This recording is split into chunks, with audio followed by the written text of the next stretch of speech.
LG साहब कहते थे फाइल मेरे पास आ जाएगी, विधानसभा हमारा पास हो गया बिल, फाइल आ जाए 24 घंटे में तुम्हें नौकरी दे देंगे। अब वो एलजी साहब अपनी बात क्यों अलग क्यों हो रहे हैं? सीएम साहब हमारी अब जरूर सुनेंगे, क्योंकि जो सीएम साहब पे जेल के अंदर गुजर रही होगी वो बाहर की जेल में, हम जो कैद हुए पड़े इस वक्त, हम पे जो गुजर रही है, एक एक दिन काटना कैसे मुश्किल हो रहा है। घर की रोटी उनसे खाई नहीं जा रही होगी एलजी सीएम साहब से, मुझे पूरा विश्वास है कि उनसे घर सीएम साहब अब हमारा दुख अच्छी तरह समझेंगे। बल्कि एक कंबल में कैसे रात गुजार रहे होंगे, मच्छर कैसे काट रहे होंगे ना, सब अकल ठिकाने आ रही होगी उनकी भी कि हम पे क्या बीत रही है। वो तो सजा भुगत रहे हैं, पता नहीं मेरे आज की 5 महीने पहले की वीडियो देखो, मैं कितना सेहतमंद था, कैसे क्या था, बड़ा खुशहाल था मैं, देश की कितनी सेवा करता था मैं। और आज मेरी हालत देख लो, ये मेरी दाढ़ी बड़ी पड़ी है, मेरी हालत देख लो, मेरी जेब में पैसे नहीं है खाने तक को, मैं कहाँ से कैसे गुजारा कर रहा हूँ मैं ही जानता हूँ। हमें एक ही चीज़ चाहिए, हम 5 महीने से अपने बीवी बच्चों और माँ बाप को सबको घर पे छोड़ के एक ही आश्वासन दे के आते हैं कि आज हमारे साथ केंद्र सरकार या फिर दिल्ली की सरकार हमारे साथ खड़ी हो जाए। भाई उम्मीद तो यही थी ना हमारी कि हो सकता है कि केंद्र सरकार हमारे साथ खड़ी हो जाए। ना आज केंद्र की सरकार ना आज दिल्ली की सरकार, दोनों ही की गवर्नमेंट ये कहती है नौकरी नहीं मिलेगी, मत दो नौकरी, एक ही लेटर जारी करो इन लोगों को फांसी के। नमस्कार, आप देख रहे हैं VS News 48 दिल्ली, खबरों में खबर, आपकी खबर।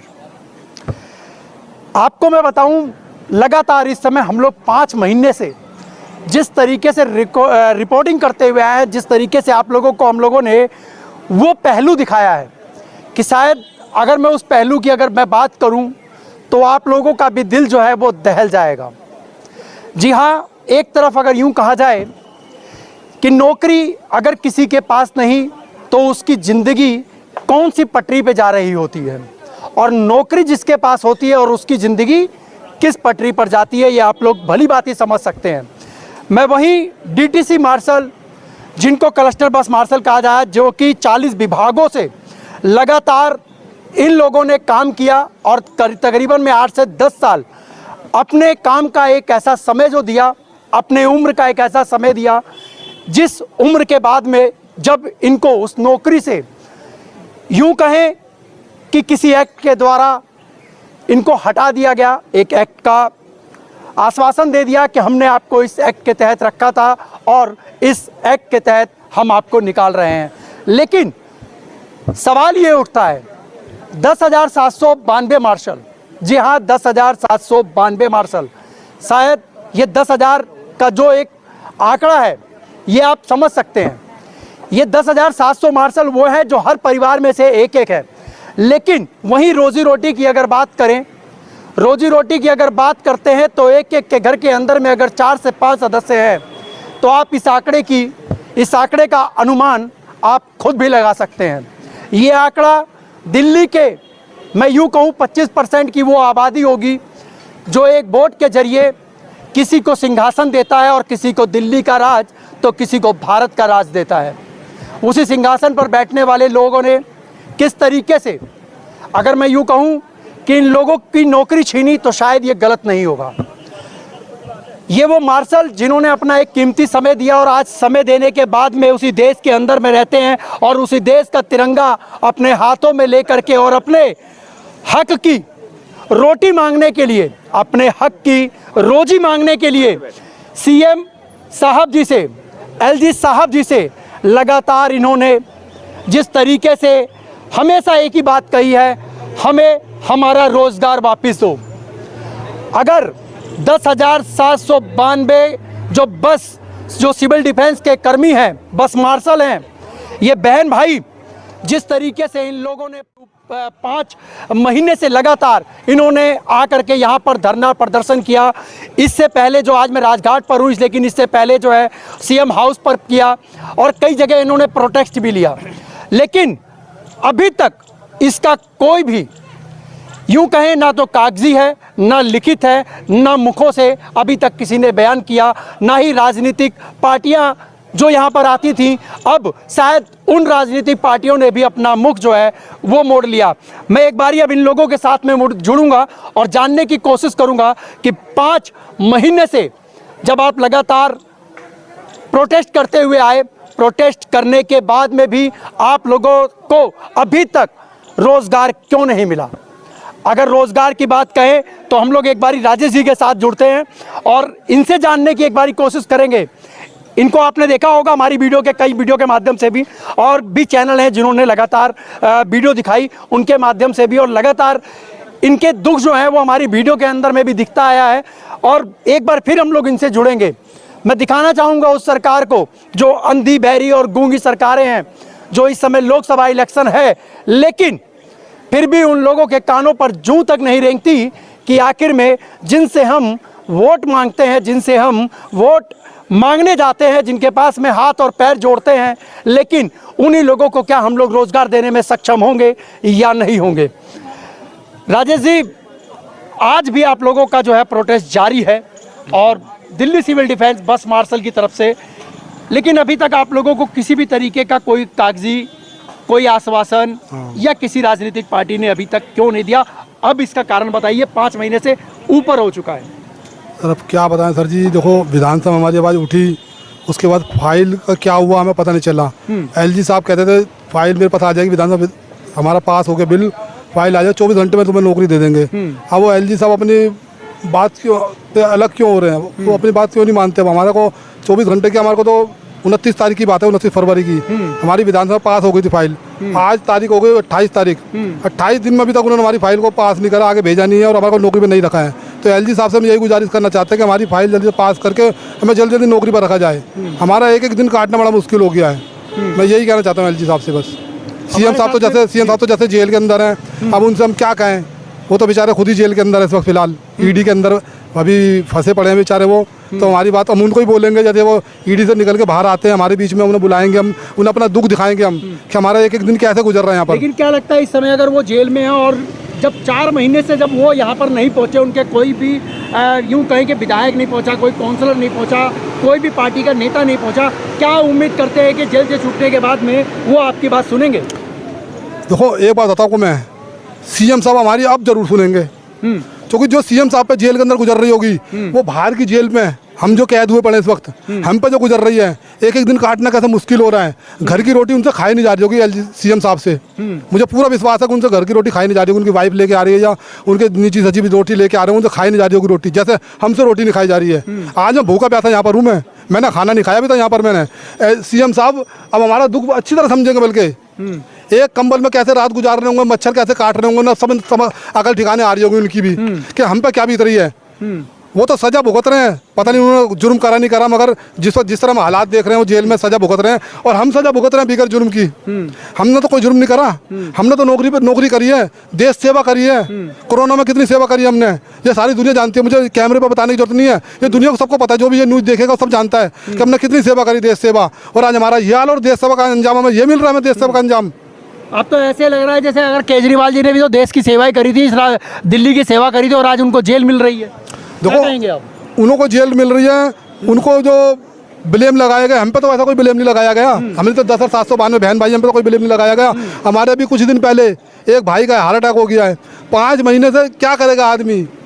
अब मेरी हालत देख लो, मेरे आज की 5 महीने पहले की वीडियो देखो, मैं कितना सेहतमंद था, कैसा क्या था, बड़ा खुशहाल था मैं, देश की कितनी सेवा करता था मैं। और आज मेरी हालत देख लो, ये मेरी दाढ़ी बड़ी पड़ी है, मेरे हालत देख लो, मेरी जेब में पैसे नहीं है खाने तक को, मैं कहाँ से कैसे गुजारा कर रहा हूँ मैं ही जानता हूँ। अब कैमरे में बार बार थोड़ी रोता रहूँगा मैं, अपनी रोता रहूँगा, जो व्यूअर देख रहे हो कहेंगे भाई साहब आप तो अपना रोना ही रोते रहते हो, और मैं क्या कहूँ। मैं हमारे साथ में भाई साहब जुड़े हुए हैं, क्या लगता है आपको कि जिस तरीके से अब केजरीवाल जी इस समय अंदर में है और ईडी के द्वारा आप समझ ही रहे होंगे सारी बात को, क्या लगता है कि जिस तरीके से राजेश जी ने बताया कि वो यहाँ पर पहुँचेंगे और आप लोगों की बात अब सुनेंगे वो?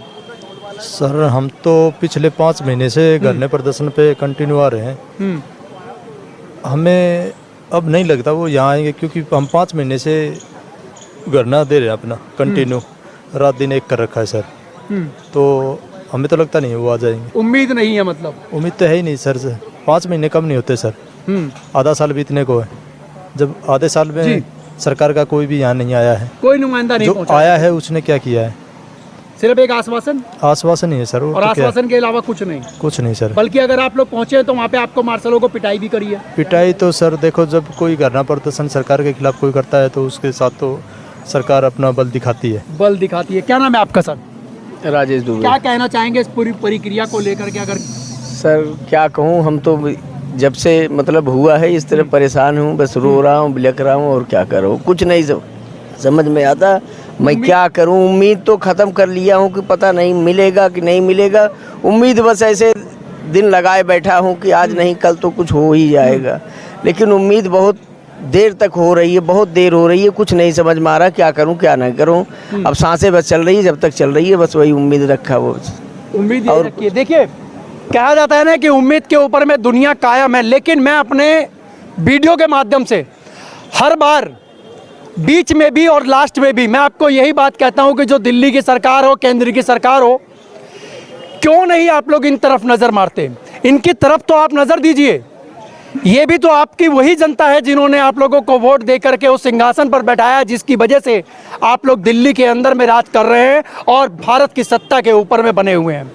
वहाँ पर बैठ करके राज कर रहे हैं, पूरे भारत की राजनीति को आप लोग चला रहे हैं। लेकिन क्या कारण है, क्या वजह है, किस वजह से अभी तक इन लोगों के ऊपर में किसी भी तरीके का, चाहे वो एलजी साहब के द्वारा हो, चाहे दिल्ली सरकार के द्वारा हो, लेकिन अभी तक इन लोगों को कोई आश्वासन नहीं मिला, किसी तरीके की कोई कार्रवाई नहीं करी गई कि इन लोगों के ऊपर में क्या इन लोगों को नौकरी मिलेगी या नहीं मिलेगी, या इन लोगों को धरना करना चाहिए या नहीं करना चाहिए।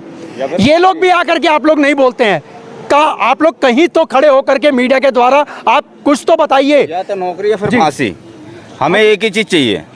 हम 5 महीने से अपने बीवी बच्चों और माँ बाप को सबको घर पे छोड़ के एक ही आश्वासन दे के आते हैं कि आज हमारे साथ केंद्र सरकार या फिर दिल्ली की सरकार, हो सकता है कुछ चीज़ें दिल्ली सरकार ने करी हो, कुछ चीज़ें केंद्र सरकार ने करी हो। आज केजरीवाल जी जेब में है, जेल में गए हैं। हम ये सोच के आए थे कि हो सकता है केंद्र सरकार हमारे साथ खड़ी हो जाए।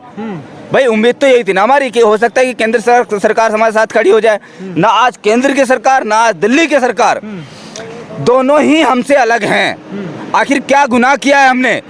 क्या गुनाह वो किया है कि हमने उस कोरोना काल में जब हर कोई हम गली में जाते थे तो एक ही चीज़ कहते थे, ये कोरोना पेशेंट से मिल के आए हैं, ये वो लोग हैं, ये वो लोग हैं जो कोरोना पेशेंट से मिल के आए हैं, उनके घर पे दवाई दे के आए हैं। एनएफसी मैं नाम ले रहा हूँ, एरिया ले रहा हूँ, और कहो तो आप एनएफसी में जाके कंफर्म भी कर सकते हो, चाहे मीडिया पर्सन हो, चाहे फिर विधानसभा पर्सन हो या कोई भी हो।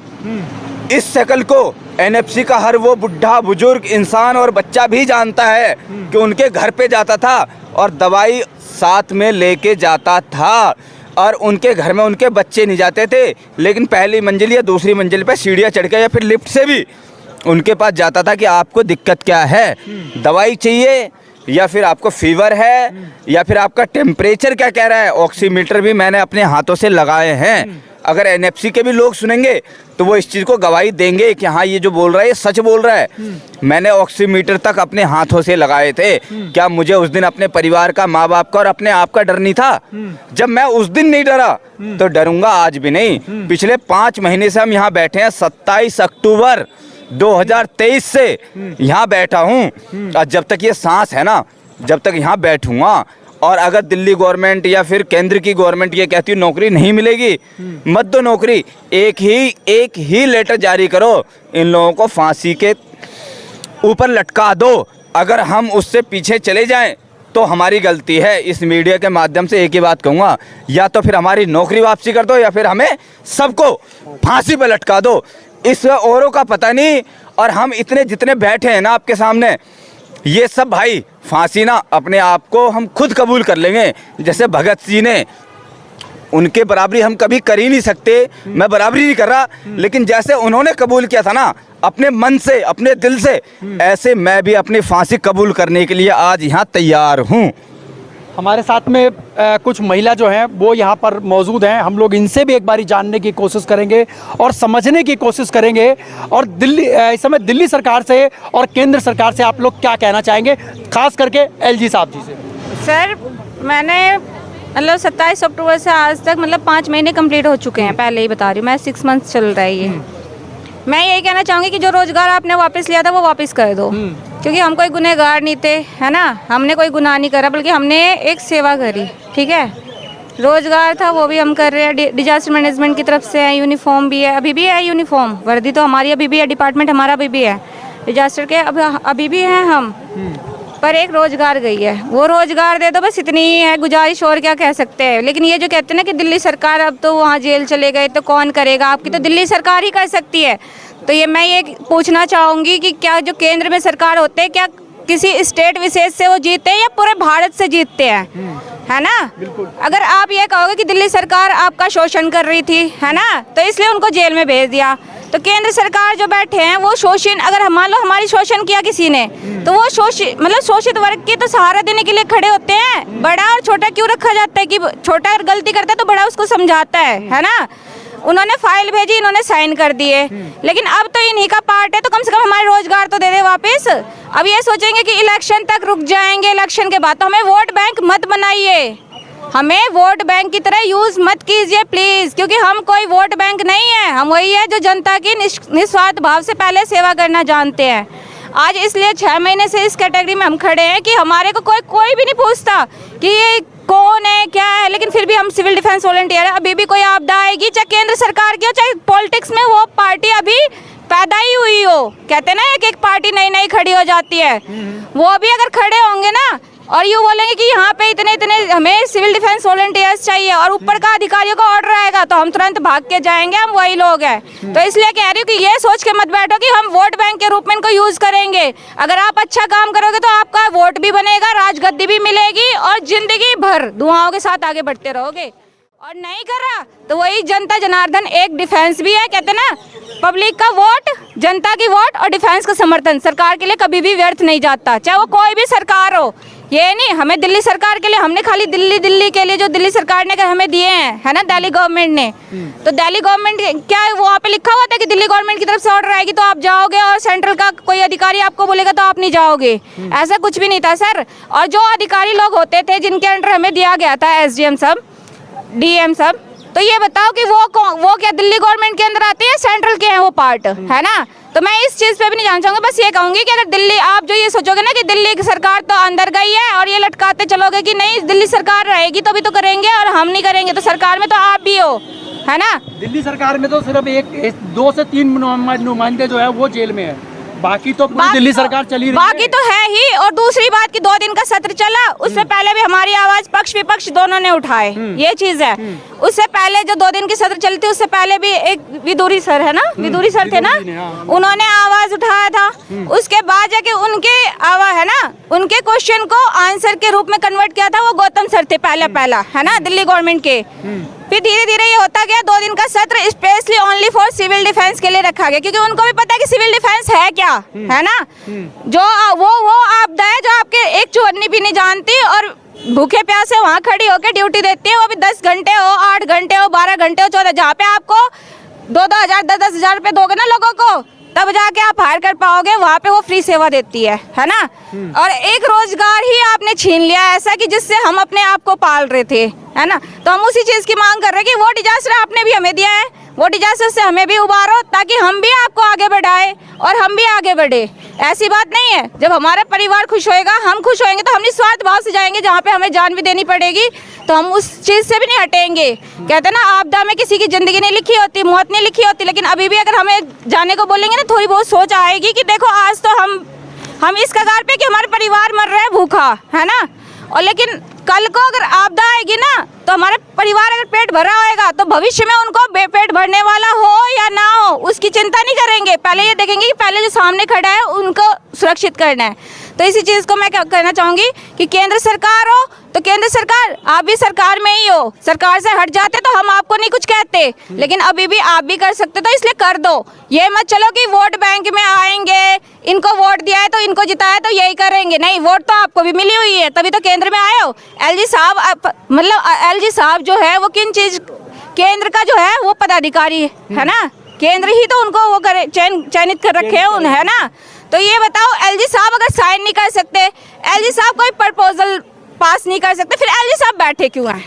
मैं तो सबसे पहले प्रश्न ये कहना चाहूंगी कि वो बैठे क्यों हैं। दूसरी की कोर्ट में कुछ दिन पहले बोल रहे कि कोर्ट में कुछ लोगों का नाम आया है ना, कि हाँ उनको अपने मतलब रोजगार पे वापस भेजा जाए। न्यायिक प्रणाली को भी झुकला रहे हैं। अब बताओ सरकार में न्यायिक प्रणाली का झुकलाना न्याय से बड़ा हो गया क्या है? वो सरकार है, न्याय पे तो है ना, सभी भरोसा करते हैं, फिर तो कोई न्याय न्याय प्रणाली पे कोई जाना ही नहीं चाहेगा। और पॉलिटिक्स मैटर बिल्कुल भी मत बनाओ, क्योंकि हम उस चीज से बिल्कुल अनभिज्ञ है और भविष्य में ये भी आगाज करेंगे कि हम उस चीज से अनभिज्ञ ही रहे, क्योंकि हमारे मन में जब तक निश्चलता रहेगी ना, तब तक हम आप भी आगे बढ़ोगे और हम भी आगे बढ़ेंगे। और जिस दिन ये छल कपट की भावना आ गई ना हमारे को कि पॉलिटिक्स में ये देखो ये हमें वोट बैंक के रूप में यूज कर रहे हैं, वो ऐसे कर रहे हैं, तो उस चीज के लिए आप भी जिम्मेदार होगे कि भविष्य में खतरा ही पैदा करोगे। तो इसलिए कह रहे हैं कि एक डिफेंस का पार्ट होता है ना, वो निश्चल भाव से उसकी वर्दी पे किसी का रंग नहीं चढ़ा होता, उसकी वर्दी ऐसी होती है जो मिट्टी में बैठेगा तो मिट्टी में ही मिल जाएगा, लेकिन मिट्टी में वो गंदा नहीं दिखेगा कि हाँ ये मिट्टी में बैठा है तो उसके रंग चढ़ गए। तो वैसी वही मिट्टी है, वही हम आपके ही है, चाहे सरकार कोई भी हो, सिविल डिफेंस सबका है। बस ये है कि दिल्ली सिविल डिफेंस है ना, तो स्टेट वाइज आपने वो कर रहा है, लेकिन केंद्र में हो तो पूरे ऑल ओवर इंडिया को आप रिप्रेजेंट कर रहे हो, तो इंडिया को आप अपने आप को अच्छा रिप्रेजेंट करो, ताकि आप भविष्य में और देशों के लिए एक सराहना, कहते हैं ना, एक मिसाल बन सको कि हाँ ये देखो ये सरकार ने ऐसे डिफेंस के पार्ट को कितना है ना मनोबल रूप में आगे बढ़ाया है। तो वैसे आगे बढ़ा दो, हम कुछ नहीं मांग रहे, बस रोजगार मांग रहे हैं, वही रोजगार आपके हाथ में भी है। अब ये मत टालना कि दिल्ली सरकार आपको देगी या फिर केंद्र सरकार आपको नहीं दे सकती। एलजी साहब साइन नहीं करेंगे, एलजी साहब के पास फाइल नहीं, पूरी पावर बता दूं, 2 पावर होते हैं। पावर क्यों दिया गया? किसी कारणवश अगर वो नहीं रहेंगे तो वो काम कर सकते हैं, है ना। दिल्ली गवर्नमेंट चलो नहीं है, आप एक बात रख लो कि दिल्ली गवर्नमेंट अभी जेल में है, लेकिन ये बताओ कि दिल्ली गवर्नमेंट में जो मुख्यमंत्री साहब हैं वो जेल में, लेकिन एलजी साहब तो बाहर है ना, एलजी साहब तो बाहर है, वो तो जेल में नहीं गए, वो तो काम कर सकते हैं, तो वो काम कर रहे हैं ना। हम तो यही कहेंगे कि हम आपके पार्ट नहीं है कि आप ये सोचोगे कि पार्ट है वो है, लेकिन हाँ जनता के रूप में एक वोट देना भी हम जानते हैं। लेकिन अगर इसी में अगर ये बात कही जाए कि सीएम के द्वारा यानी कि दिल्ली सरकार के द्वारा एलजी के ऊपर में आरोप लगते हैं, एलजी कहते हैं कि दिल्ली सरकार ने इनके जो है प्रपोजल को रोक रखा है, लेकिन अगर ये प्रपोजल रुका कहाँ है? आखिर में जब दिल्ली सरकार नहीं रोकती है, एलजी साहब नहीं रोकते हैं, केंद्र से नहीं रुकती है, तो आखिर में प्रपोजल को रोका क्या गया है? क्या इसको एक राजनीतिक क्या मोड़ दे दिया गया है? क्या एक इसको चुनावी एक स्टंट लेकर के जो लोकसभा आगामी जो चुनाव हैं इनको लेकर के हो सकता है कि ये प्रपोजल जो है ये दिल्ली सरकार और केंद्र की सरकार जो है ये आपस में मिल करके एक बाजी मार करके सिर्फ इनको एक वोट बैंक के तहत इस्तेमाल करना चाहती है? इसका प्रपोजल क्या यही होगा? बाकी हमारे साथ में एक भाई साहब और जुड़े हुए हैं, क्या क्या कहना चाह रहे थे आप? जी बताइए। एक्चुअली मैं आपको एक ही चीज़ बताना चाहूँगा। अभी थोड़ी देर पहले आपने एक क्वेश्चन किया था कि भाई आप किसके सहारे हो। हकीकत में हम उसके सहारे हैं जो हमारे माँ बाप, बीवी, बच्चे और हमारे पेट के सहारे में, हम उनके सहारे हैं। हम किसी चीज़ के पीछे ये नहीं देखते कि किसने हमारे साथ क्या किया था। आज हम एक ही चीज़ को देख के चल रहे हैं कि 5 महीने से हमें रोटी नहीं मिली। 5 महीने से घर वाले भी शाम को जाके ये पूछते हैं क्या गवर्नमेंट ने आपके लिए क्या किया। आज हमारे पास कोई जवाब नहीं है। और आप ही बता दो कि 5 महीने बिना रोजगार के हम यहाँ बैठे थे और बैठे हैं, तो क्या हमारा परिवार कैसे चल रहा होगा? बीवी, बच्चा, माँ बाप सब मेरे पीछे हैं और अकेला मैं आगे और यहाँ बैठा हूँ। तो आप बताइए कि हम क्या करें इस पोजीशन पे? और इस पोजीशन के लिए किसने खड़ा किया है?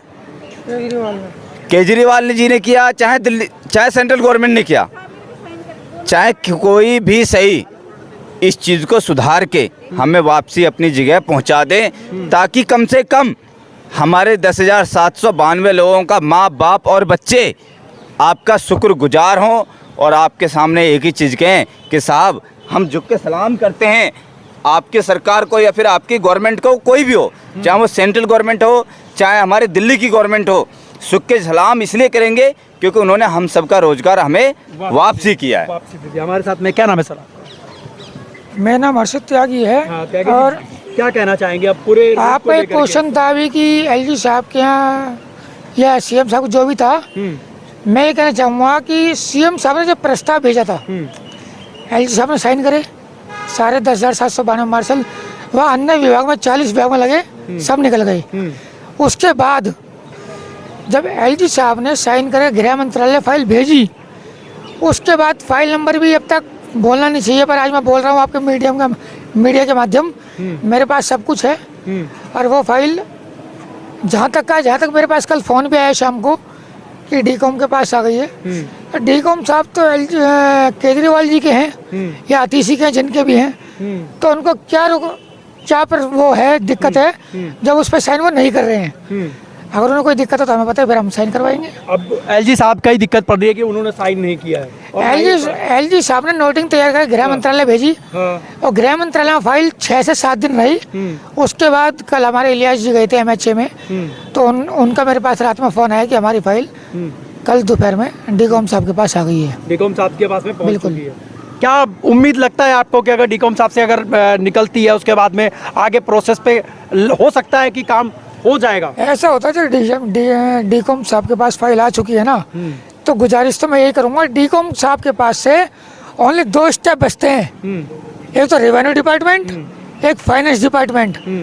अगर इन्हें कोई दिक्कत है तो ये बता सकते हैं। अगर इनसे नहीं हो पा रहा, देखो अब तक हम बहुत शांति से बैठे हैं, और अगर ये कहेंगे कि शांति से बैठे रहो, हम आपका काम कर रहे हैं, तो हम बिल्कुल शांति से बैठे रहेंगे। आप हमारा काम, फिर हल्ला बोल। हमारा काम अगर आपने 3 से 4 दिन के अंदर कर दिया तो ठीक है, वरना मैं हर्षित त्यागी आपके और हमारे 10,792 मार्शल और आपके सचिवालय से अभी 8 तारीख में मेरे ऊपर मुकदमा भी करवा चुके हैं सचिवालय वाले।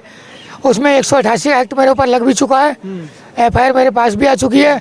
अगर ये कहेंगे कि 3 से 4 दिन में कुछ, अगर ये तो आनाकानी करेंगे ही करेंगे, ये 110% है कि आनाकानी करेंगे। ये आप लिख के ले लो। अगर 3 से 4 दिन के अंदर ये हाँ नहीं करते तो इनके खिलाफ या तो आतिशी का घर घेरा जाएगा, या कैलाश गहलोत का घेरा जाएगा, या फिर दोबारा सचिवालय घेरा जाएगा। मतलब